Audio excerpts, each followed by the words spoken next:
All right, so spiritual practice for an integral age. Okay, so um, in the beginning, they're fleshing out uh, what does it mean? What are we talking about here? And we're talking about core practices from wisdom traditions of the world, plus insights offered by modernity, postmodernity, and the AQAL framework. So the territory is uh, all things spiritual from the history of the planet that we know of, plus everything that we've come up with in the 21st century. All right. So, it and here are my notes. I'll just read them through. It's not that we must meditate, pray, or believe in any certain way. We must practice or engage in certain activities, though, if we want to gain access to certain experiences, perceptions, and dimensions of awareness. So, uh,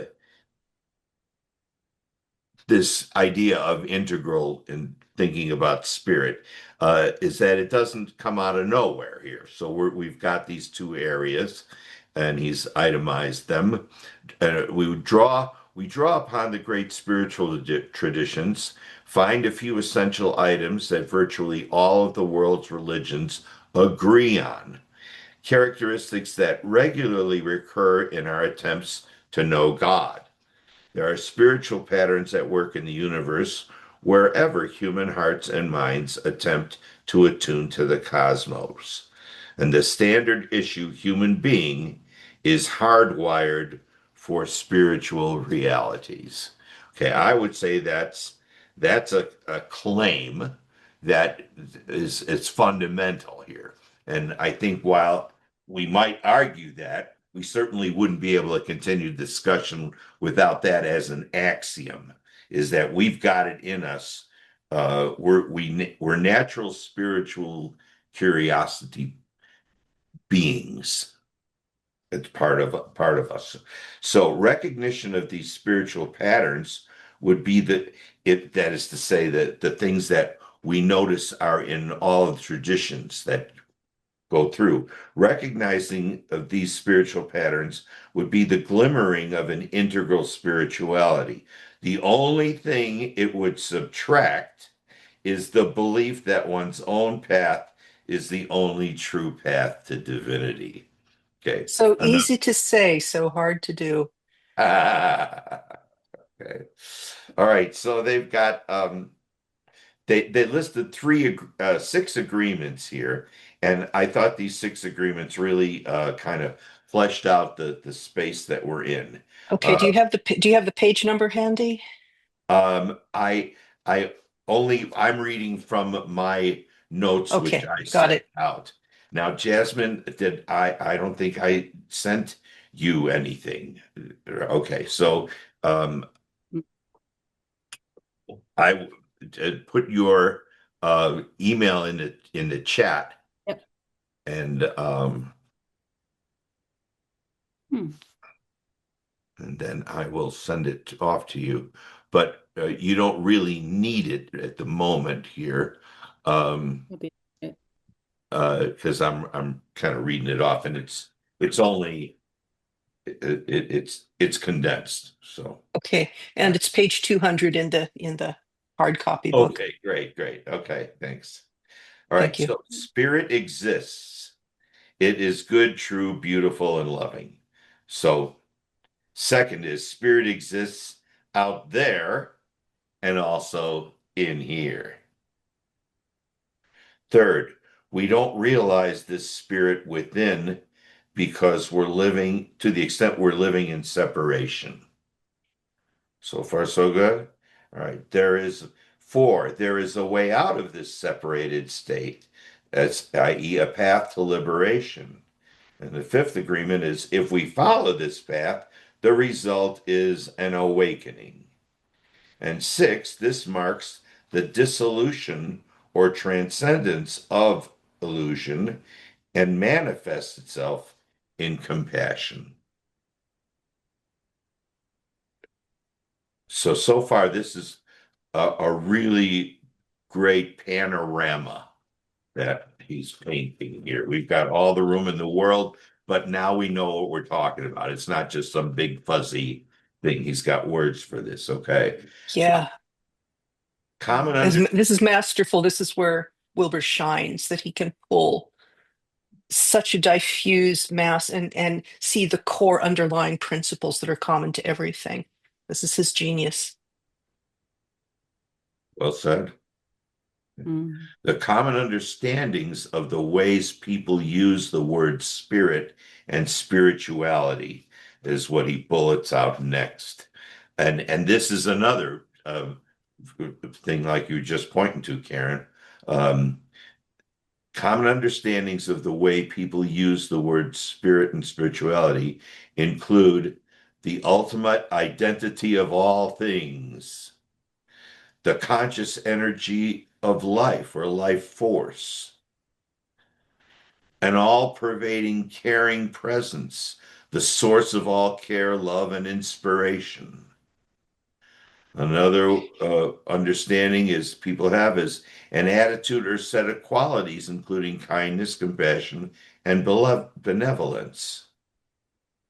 Yet another is we talk about spirit and spirituality as a line of development, as in spiritual growth. And we also use the word spirit and spirituality as a high state of awareness that's extremely subtle, causal, or non-dual. And finally, it's also used in terms of when speaking of the highest level of development in any line of champion Olympic people might be have their performances referred to as spiritual. This is what I'm interpreting that to be. Yeah. So there's all these different ways he's itemized of what people might be talking about when they're using these two words. So that's quite a bit. We would it makes me think that we need to be careful that we all are on the same page because all these we could all be talking about something different and still be talking about aspects of the same thing. All are true but partial. Okay. So now we get into uh more of the nitty gritty here. And uh, Karen, I'd like for you, if you wanted to talk more about this, because I know that you are like you have a focus here on distinctions between red, magenta that bear fleshing out. So if we are going to use the the the integral slash spiral dynamics colors. These are the integral colors that he uses. Um, Right. Magenta, magenta, amber, orange, green, teal, turquoise. Um,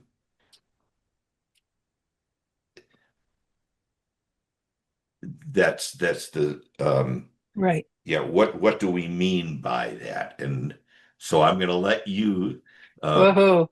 take that one. Okay. Well, my starting point is Wilbur's book, Up from Eden, which I read back in 1983 when it was first published. I've been reading Wilbur since 1983. So this is deeply embedded, and I'm a cultural historian. So that book, Up from Eden, was like it was revelatory that the stages of human culture over time, in linear time, unfold in the same stages as Piaget's levels of cognitive development in individuals. And this is a very controversial subject because people say that's so colonial.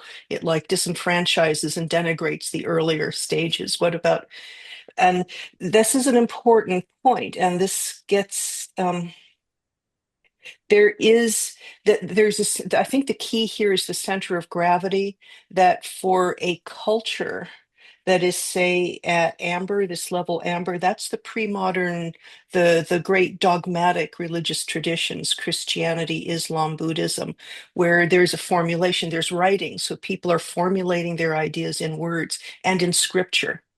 So you get dogmas, you get codes of behavior, and so on. This is a very specific phase, and it corresponds in individuals with that stage from about 7 to 11, where, there's a cat. That's where you learn the cat. Anyway, not to go into the weeds here, but there is a typical mode of spirituality expressed in these cultures, the collective, that it reflects the stage of cultural and cognitive development that is the center of gravity for that culture. Like when the plurality of your population is pre-modern, they're going to be in one of the great wisdom traditions that arose in pre-modernity, like Judaism, Christianity, Islam, um, Hinduism, Buddhism, Taoism, um, and these have a very specific mode. They're written, you have a written formulation, you have modes of worship, and you imagine God's not necessarily a person, but you imagine a transcendent out of which all manifestation comes. And you're trying to align yourself with that. Whereas, for instance, with one of the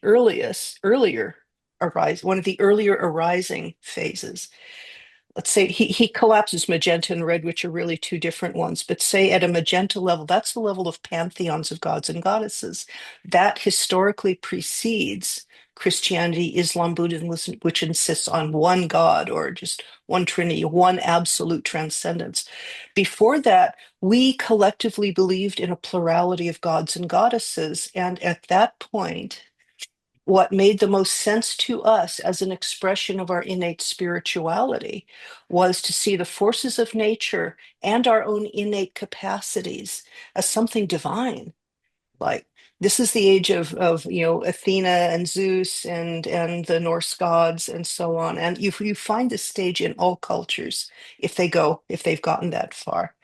And at that point, what is, oh my God, the opening experience, the waking conscious experience of the divine is in, wow, lightning. Oh my gosh, that must be Zeus hurling thunderbolts, or Thor swinging his hammer.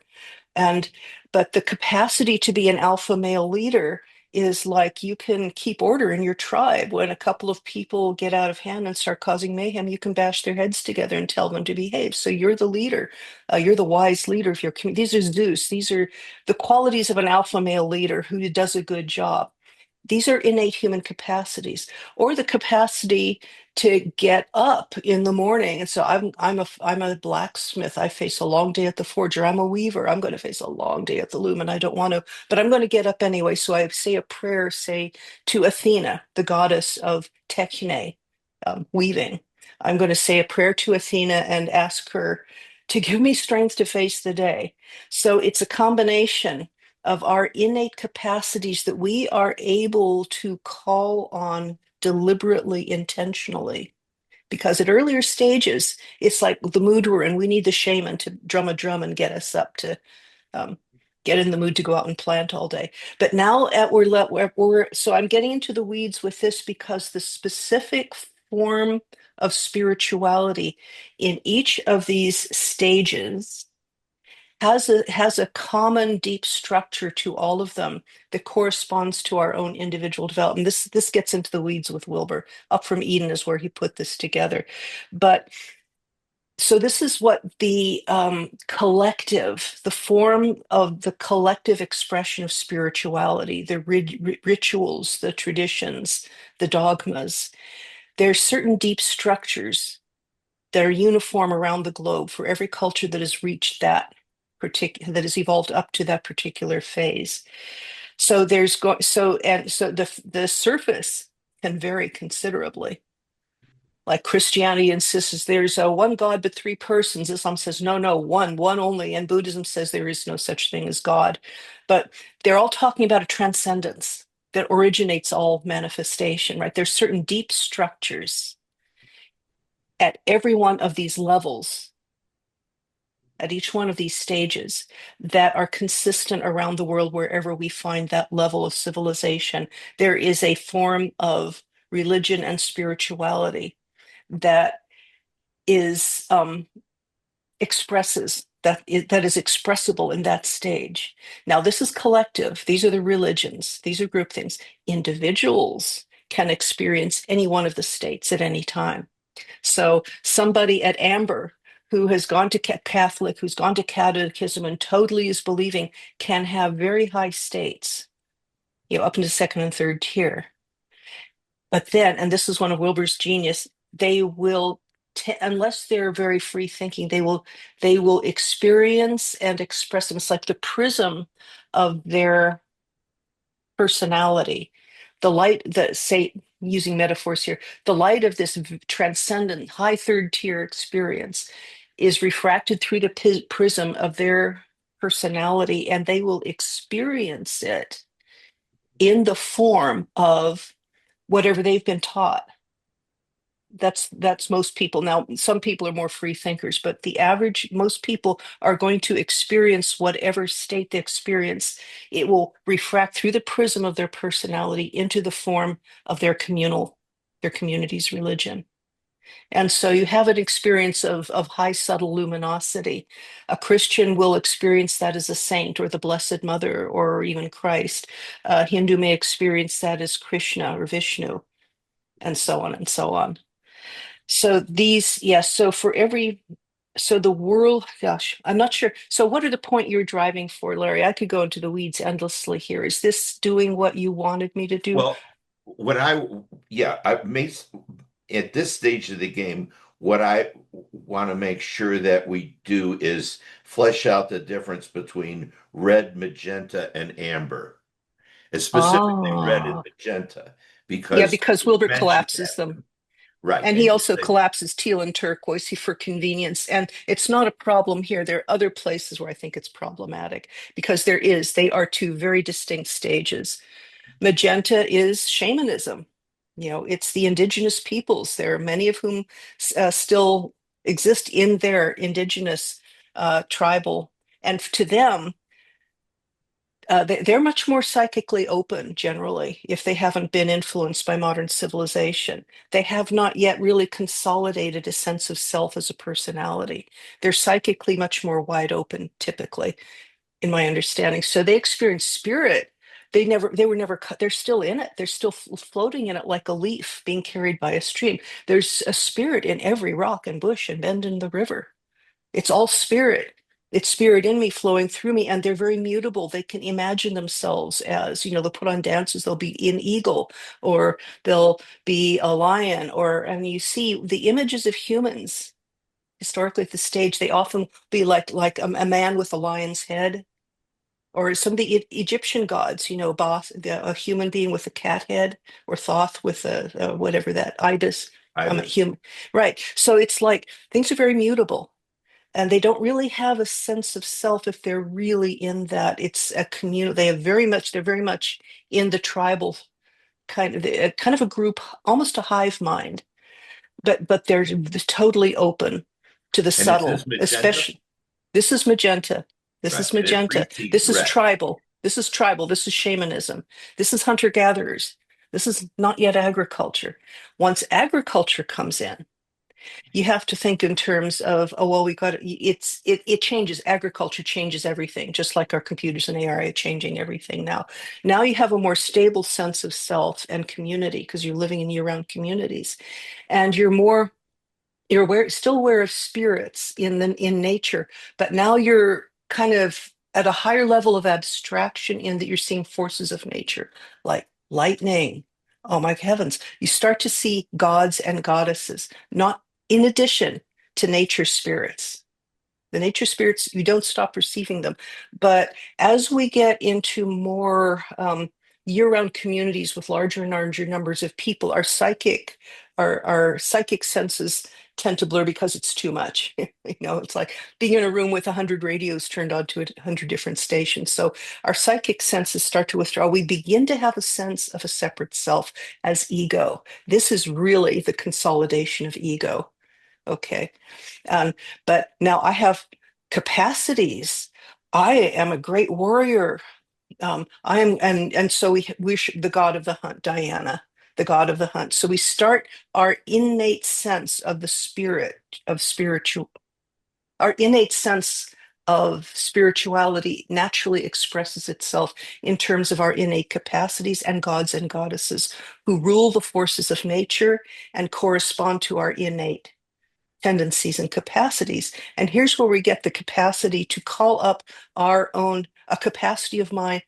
We see at every one of these stages, we are able to be deliberate and self-regulating at a, I'll hesitate to call it higher, at yet another level. So we can say, I don't want to get up this morning and go to work, but I'm gonna. Um, where somebody else needed to be shaken awake by the shame and said, or you're hungry, so you get up and you go gather berries. But now we can be more deliberative and self-regulated, and we have more complex cultures. We can live in larger communities, in year-round communities, and we worship gods and goddesses, and that's our sense of, where the Iliad and the Odyssey, where Odysseus calls on his goddess Athena, who's the god of craftiness, technology and craftiness. Odysseus has to go through some really amazing trials, and he calls on his innate craftiness by saying a prayer to Athena and offering at her shrine. So this is how our innate sense of spiritual forces, external and internal, naturally express themselves at this level. In children, the shift is from the shaman phase where we love Barney and Smurfs and Care Bears, then we go to, wow, T-Rex, ooh, dinosaurs, Power Rangers, ooh, Mighty Morphin Power Rangers, gods and goddesses, superheroes. Big shift. We no longer need the world to be a safe, comfortable, reassuring place. We want to go out and be heroes in it. Gods and goddesses, red. But then the shift into, I'll do this briefly, the shift into amber as we start to, because at red, might makes right. The seer of barbarian warlords, might makes right. But then as we mature even further individually and collectively, we're really all better off if we all treat each other well. There's a it's called sense of sin in some Christian communities, sense of right and wrong. There's got to be a better way than this. Slavery was at its height in red. In um, you know, Slavery was normal in red. Uh, What I'm but you trying get to do to here is make sure we as get we go in up, we order. start to see, wait, it's wrong to treat other people this way. It's just wrong, or it's wrong for people to be treating me this way. So there's a sense that there's a higher moral code here somewhere. And then the great revelations, the Buddha, the Christ, and so on. And the great civilization with their codes, we get writing, which helps a lot, the law codes of Hammurabi. And that's with scripture, with the capacity to write, that makes possible the shift up into amber, which is like moral and civil codes of law. There is law. It's not just might makes right anymore, which was red. So anyway, so that's how I would, if with a little advance warning, I could probably do this more concisely, but that's how I break down the difference. Jasmine, how's all this hitting you so far? Is this fun? Yeah, no, I'm totally well read enough that it's really good to hear Karen Thank you. articulate it in the way that you are. And it's yeah. And I've got my maps up on the screen too, so it's Okay, always that I always helps. love deepening into it. But I've listened to some other talks with you talking about this too. And yeah, I like where you're going with the clarifications. Cool. I'll just blow my own hair a little bit. I'm going to be giving the presentation at San Diego Integral this coming Saturday, and it will go cover this territory, but as a narrative story, as a Stone Age priestess is given a vision by the gods up the ages during a near-death experience, and she's struggling to explain to her people where it's all headed and trying to put it into terms. So that was a challenge to me to try to put it into terms that a Stone Age priestess might have comprehended. And so I'm going to be tackling this not as a cerebral presentation, but as a dramatic story. I'm having fun with this, as you can tell. Okay. Would you put the link, if you have it handy, Yeah, let at me, some point, put the gosh, link in the chat so she can uh, tune in gosh, on I meant to have that handy, and I completely spaced out about it. it? Okay. I hate promoting myself. I suck at it. I'm in don't New worry about Zealand, it. so I won't I be rem going to anything in Yeah. person. But Okay, the so I chat's won't bother. going to be So I on. won't bother Yeah, hunting down the link. Thanks. no, no. But if it was recorded, then absolutely Oh, I'd be it'll be interested. recorded and posted. Yeah, it'll be available afterwards. And then also, I've applied to present it at the ICON conference in May. Are you going to go to the next one, Larry? I've The one. I've put in my applications to Oh. be both a presenter Ah, and also to ask for a break on the dough and offer to help behind the scenes. Now, so far I cool. haven't heard anything, so I don't know if they want me or not for anything. But I think They I've, want I've got my paperwork done. So. they want you. They want you. And Jasmine, what we're talking about is the Icon Conference, which is happening in Colorado. Where are you at right now? New Yeah, Zealand. you're in I'm in New New Zealand. Zealand. Okay. Yeah, All I've got a little bit of FOMO. No. right. That'll all Okay. be No. recorded too. Yeah. Actually, that big con that's at the end of May in Denver, but there is a Zoom membership if you want to attend virtually. That's Oh, also cool. possible. It's a lot cheaper than going in person. Okay. All right. Well, so we've got the red, which is magical, magenta, which Karen, according to you, is actually mythic then, right? Actually, I do it different. I would call the magenta magic because you literally that's voodoo, that's witchcraft. I would call red mythic because that's mythologies, the gods and goddesses, the great Now, do you, mythological. but in the order of ascension, does not red is preceded by magenta, correct? Yes. Okay, so we've got the magical idea of in magenta, and then we go into red above that, which is the mythic. Yeah. And then Uh, from then on up, we've got two that everybody agrees on, orange as rationalism and green as pluralism. Agreed. Although let's say I would call magenta magic, I would call red mythic, gods and goddesses, and I would call amber traditional or dogmatic. Because the Yeah. problem is when we start taking integral outside our beautiful ghetto, if when we say mythic, people immediately think gods and goddesses. And you're right, God, Zeus. And so if we speak to like more traditional people today, if they hear us call their religion mythic, they're going to hear us saying your religion is a myth. Hmm. They will never listen to another word we say. I think this is a really unfortunate formulation, and it's inaccurate anyway, because myth, the most immediate associations with myths of gods and goddesses. So I prefer to call amber traditional or dogmatic. Mhm. So that's just since you're asking, I'll just Yes, finish and clarifying. amber corresponds in spiral dynamics to blue, right? Yes, That's correct. yes. Okay, yeah, because that was one of the first colors that stuck in my mind when I was learning this, and now I've got to switch that over. So, This is the people we live with. A third of the population of the US is amber. 70, according to Wilbur, I don't know where he gets his numbers, but according to Wilbur, 70% of the global population is at amber. I mean, we live with this all the time. Whatever stage we're at, it's in our lives.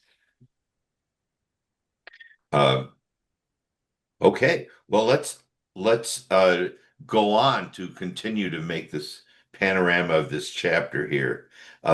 My notes have this speaking of the colors, this multi-dimensionality of spirit tends to make conversations difficult. So yeah, because Yes, we but all need to know, it can also guide us into speaking effectively with people at other levels. as Joseph Campbell said, what do you mean when you say God? Yeah.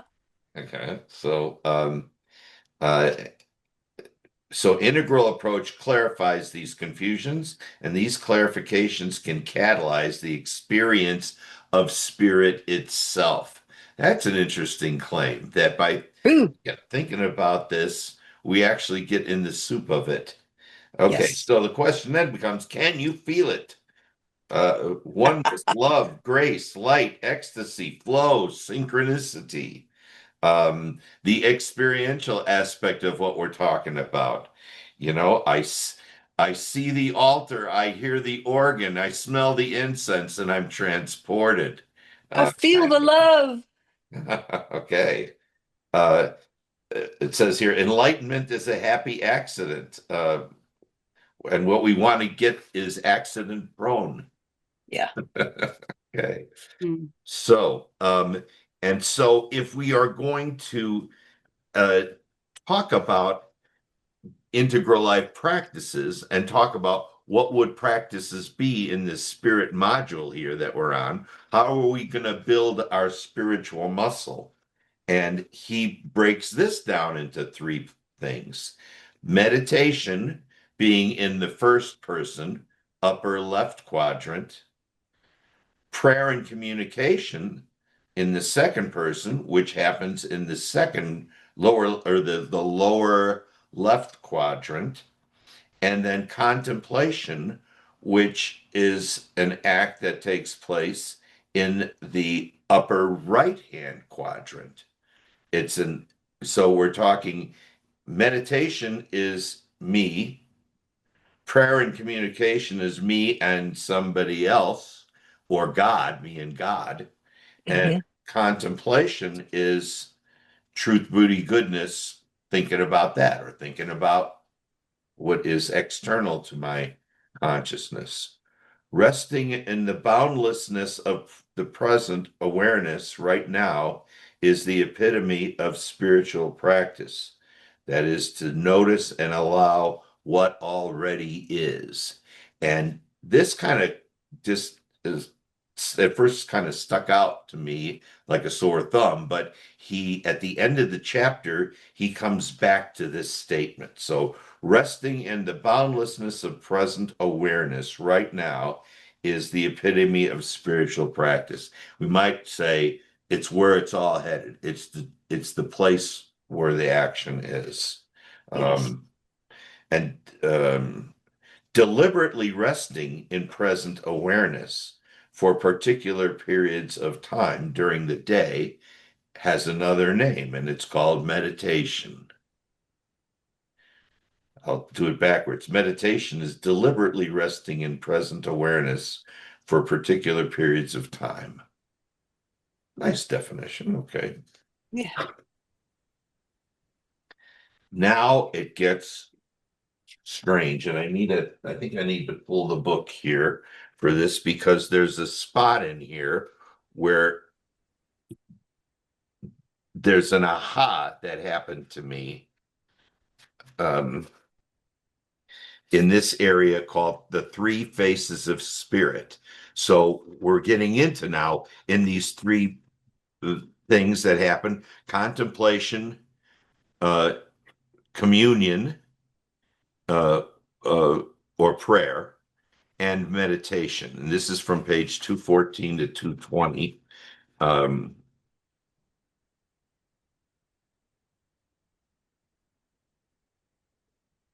yeah. Okay. It's a critical. This was news to me. Page 214. A crucial insight.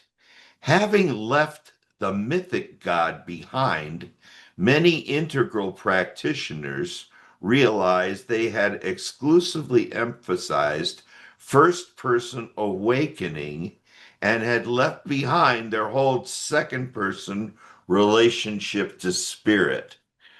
Okay. Um, but integral spiritually includes all three. A whole new dimension of fullness becomes possible when you restore the juicy, vital second person dimension of spiritual life. What that means in my life is once I got Buddhist and canned Catholicism, I lost my my prayer to God. I lost God. God became non-personal, non-interested, maybe. But he's not the guy Mhm. I could pray for my Remco pom pom gun when I was 10 years old to see if I could get it for Christmas, you know. There's and so the idea, the possibility of having something like this in my life, Ken is saying you're really not integral unless you pop this piece of the puzzle back into your space. And Oh, I would say we have not completed our integralness until we've popped that back in. okay, well said. Yeah. So, anybody have any comments in particular about that? I mean, I shared my personal experience of going, wow, yeah, you're right, Ken. I don't have I don't have my stuff. And Sufis seem to have that with no problem. They go, what's the cost of my love? My life. Great, I'll take it. What a bargain. Great bargain. Let's take it. Yeah. And they often refer to the beloved as almost a romantic way. And It is maybe the Eros. Song of Solomon from the Old Testament, I can't remember it or can't say I've read it really. Kiss me with the kiss of thy mouth is how it, Okay, yes, there you go. that's Pretty how it close. begins. That's the Song It's of Solomon begins that way? yeah. Or is that Rumi? No, that's Solomon, Song Solomon. of Okay. Solomon. So we've I got used to know two it in different. Latin. Okay. All right. So this is the place that I'm curious to dance in. How will that look? Okay, let's And dance. I mean integral. Uh, I mean he's saying yeah we became Buddhists and threw the baby out with the bathwater. A baby, one of A many. baby. We've thrown many, many babies out. Now we're Okay. starting to retrieve them. This is a good one. All right. Mm. So This is oh, Eros. There's an Yeah. Eros at every stage. So first of all, when you're done, then let's listen to Jasmine because I have a lot to say, but I want to hear where you are both in this. Yeah. yeah. In fact, Okay. you jump in at any time. Okay. uh, Jasmine, Yeah. we're All right. You're we smiling, so what Yeah. No, I love how's this this landing on? territory. I love this territory because I mean I was raised Pentecostal Christian. So I Ooh, was there until about 17, 18-ish when I went to uni and I was like, yeah. there was enough questions going on that I decided just to be curious. But yeah, I was very in it, but also in a very unhealthy way, I'd say.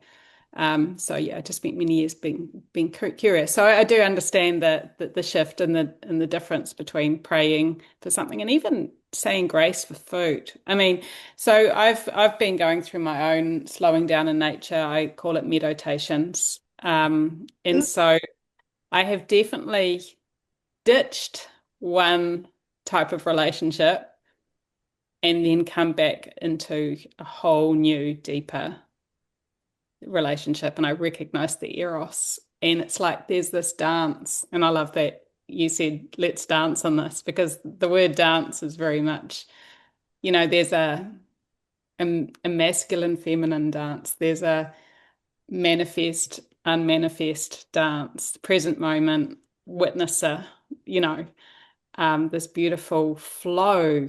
And I did have a realization at one point that I am relationship, I am intimacy in a certain sense.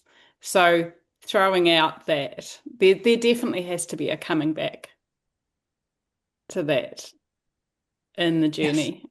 And I love Yes. that chiastic kind of pattern of having something, having a shift, and then coming back and realizing it all in a new level. And there's spirals of it too. There's keeping on looping Yes. around and discovering it in deeper and deeper ways, I think. So yeah. And It's a yeah, cycle, but it's a spiral. It's yeah, doesn't stay, it goes up dimensions. yeah. Yeah. And I love the word communion too, because that has been something there was the Holy Communion we had at church, but then I discovered a deeper communion with just the nature of even eating food and it dying to itself to become part of something new and express something new, and just this, it's just part of that relational way. Um, And what would you say about communion in terms of I brought this up to a friend of mine the other day, a pantheist, and he immediately went to how he likes the Unitarian Universalist church that he goes to, because there's an opportunity for we space in the spiritual way that's comfortable to him and the other people that go there. But that's not the same thing as the we space, where the other person in the we space is the Almighty. So that's Yeah. prayer, okay, right? So communion almost has more of a uh, with my peers feel to it, whereas prayer is more to something else that's in, out, all over. Uh, mm. I I heard David White talking once that he was part of a documentary of some monks, and one of the monks was in his final hours, let's say, and he said the statement, "I stopped praying," and there was this kind of sense that he had given up. But then he said, "I stopped praying when I realized my whole life was prayer." oh, Yeah. So it's this beautiful coming into a more oneness flow with it, I guess. And it's hard to differentiate what's been prayed to or what, it's just right. a Who's little the prayer bit. and who's the prayed at, is Yeah. all when we're talking suchness at the end of the road. Yeah, but not into non-duality. Yeah. Mm. When I'm in communion with the absolute and there's no separation and it's all one, woohoo! Mm. Okay. Here's another concept here that's in the chapter, and we've already kind of peeled down to the last 15 minutes of our hour here, and I could go longer, but I want to honor the space that you have here. So let me just see if I can bullet through some of this stuff. Uh, the next concept here is integral devotion. Devotion integrates practice by calling forth defining characteristics of the awakened human body mind, such as feeling, breathing, and head heart hara. Feeling is the dissolving of the mind body boundaries. Breathing, consciously feeling the reception on in breath and surrender on the out breath. And head, heart, hara, hara being groundedness, intuition, and core vitality, conducting life energy. These can produce results, but are all natural and spontaneous byproducts of a human body mind that is consciously living as love. A lot there to chew on here. Now, to open to devotion, a threshold must be crossed for devotion to be authentic. You must fall in love with existence itself, or attempts will be slightly forced or self indulgent. Look at me, I'm spiritual. Traditionally, this requires, here's a word, repentance. Oh no, not that again. Repentance can be understood. This is brilliant. Repentance can be understood as insight and commitment. In terms of insight, there's two simultaneous insights. Understanding selfishness is a dead end, and noticing and awakening to the transcendental sacred nature of existence. So I thought that was a real nice way of putting that. Every moment of conscious life is a profound and wondrous gift. With this clarity comes a commitment to right action. Communion with the source of grace is a natural expression of one's feeling being.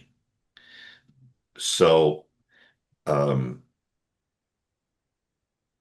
I mean, I thought those were important concepts to bring into the fray here Yeah. as well. Yes, and you'll notice that where it says repentance, tradition, we are in terms of development, the developmental arc, we are now moving from red, this is moving into amber, the traditional religions, repentance, the sense that, wait, we need some code of conduct here.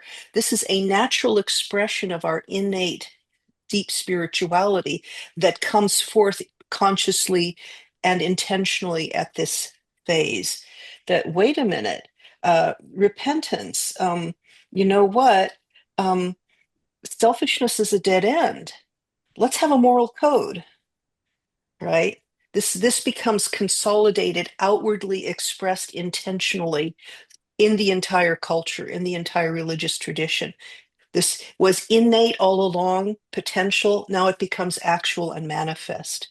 It's kind of another flower, yet the next level of flowering of spirituality. And it is a spontaneous thing that happens. Like this is the next skin the snake sheds. Oh, wait, I've got to abide by a moral code. Wait a minute. So this so I don't want to bind this to just one stage of development, but these capacities are innate and potential at every phase, at every stage, but certain aspects of it become expressed, manifest, and intentional, formulated.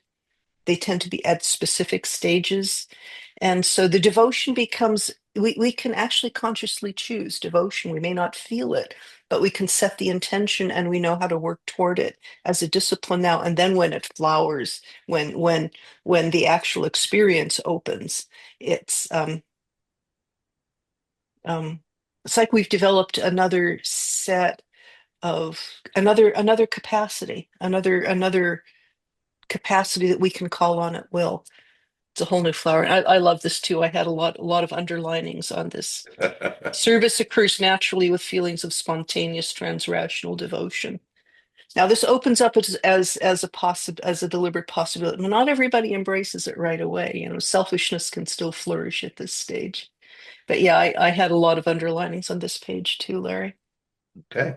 Yeah, and I'm going to skip ahead here, and since we're drilling in on devotion here, and just read the stages of devotion that he uh, outlined because it seemed to have. Uh, I read this. I'll just tell you, ignorance. Then from there to disquiet. Then an insight, surrender, transformation, understanding, and unification. Okay, up from ignorance to disquieting feeling, insight comes, then we surrender, then transformation happens. We get the understanding and we experience unification. I thought to myself when I read this, I said, boy, you throw in 5 more steps and you can quit booze. Because this is a 12 step to me. No shit. So, and although we could drill into that, we've got like just a few minutes left here. So I want to say what the rest of the chapter had to say, and they give there's credit to the hero's journey, the Joseph Campbell stuff. Jasmine, are you familiar with that guy? No, and I So was just going to say those 7 stages you read, those exactly correlate across to the Campbell's hero's journey. The uh-huh. stages they can correlate across in the same order. Yeah. Okay, all right, yeah, yeah. Um, And then there's a thing here called trans-rational devotion. Ancient paths often tend to bind practitioners to fixed literal or otherwise limiting beliefs. Can we have both rigorous discernment and a heartfelt connection to divine grace? Yes. Compared with pre-rational devotion, trans-rational devotion expresses a profoundly liberated consciousness.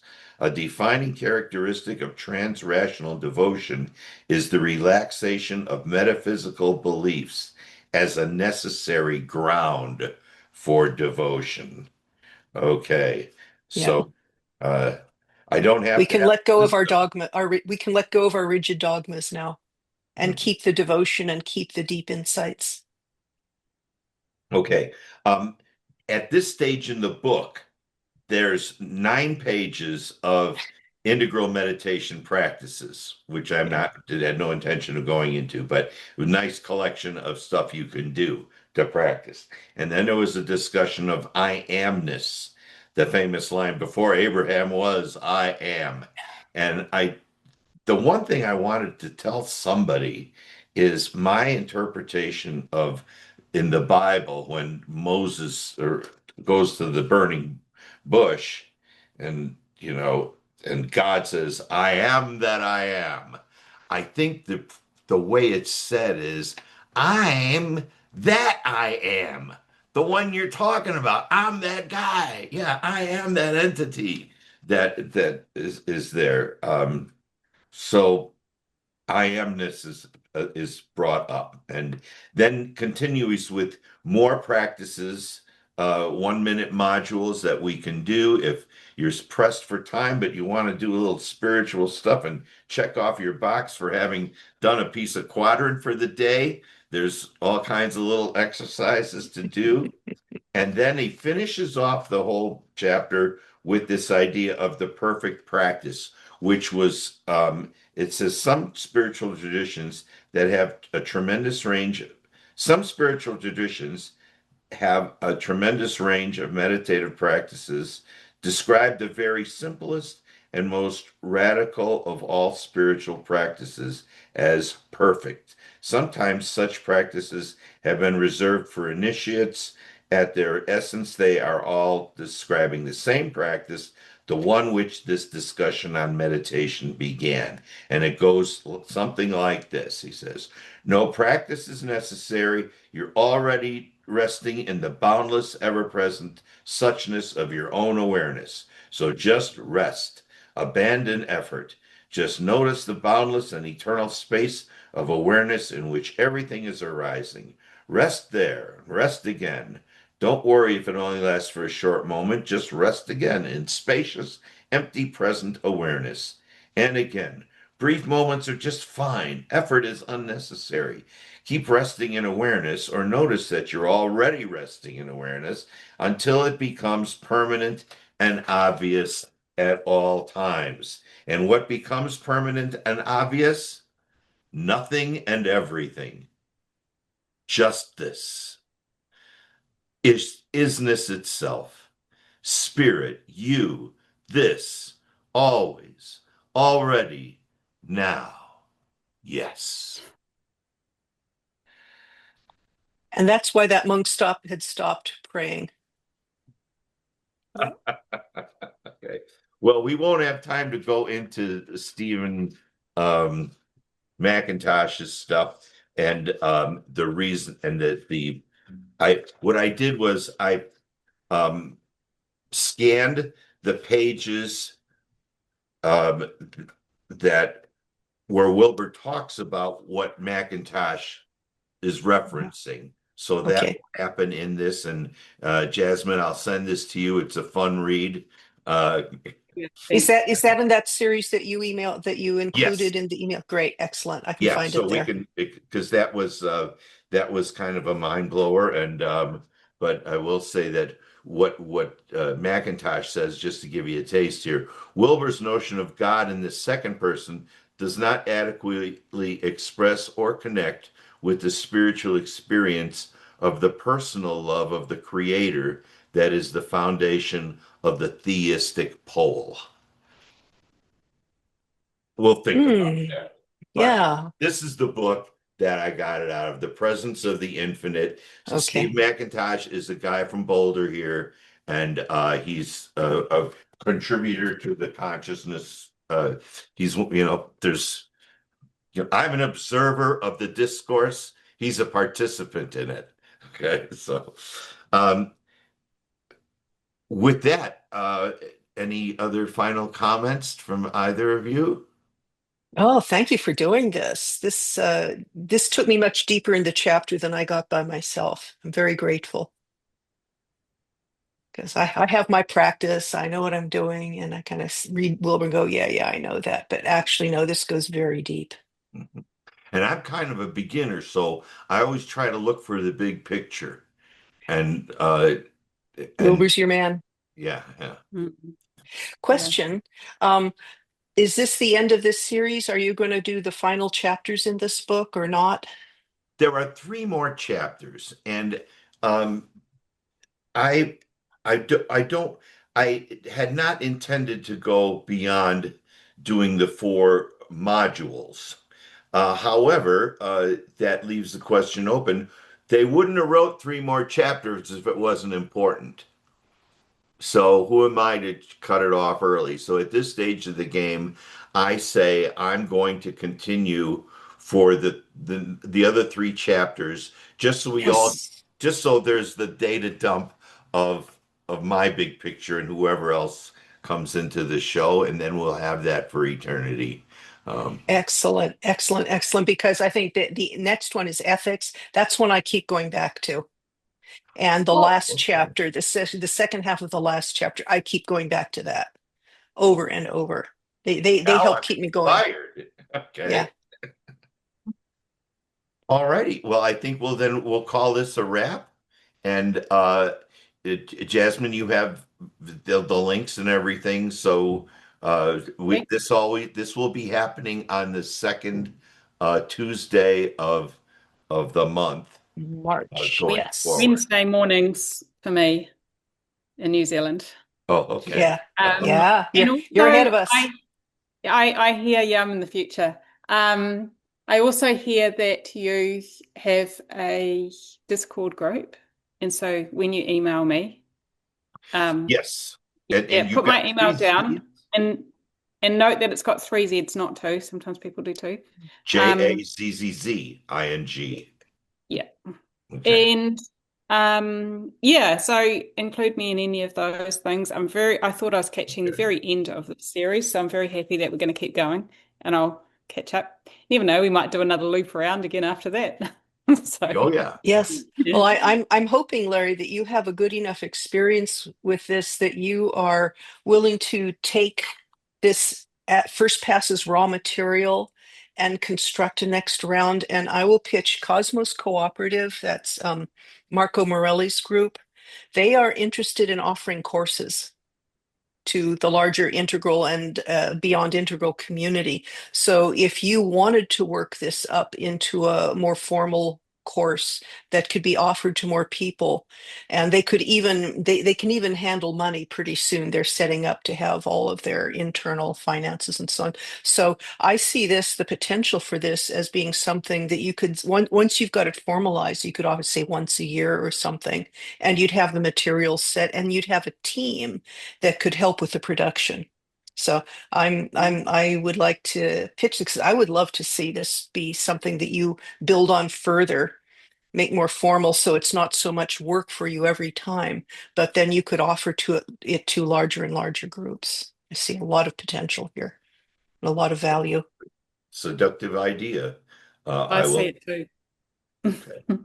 All right. Well, for now, I'm going to take that as a takeaway to contemplate, and hopefully, I'll see you all sometime in the future. If not the very next meeting, then one of them. And uh, you can always, Jasmine, you can write to us too, and I'll send you Yes.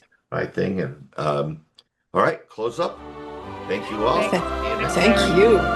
you. Till the Yeah. next time.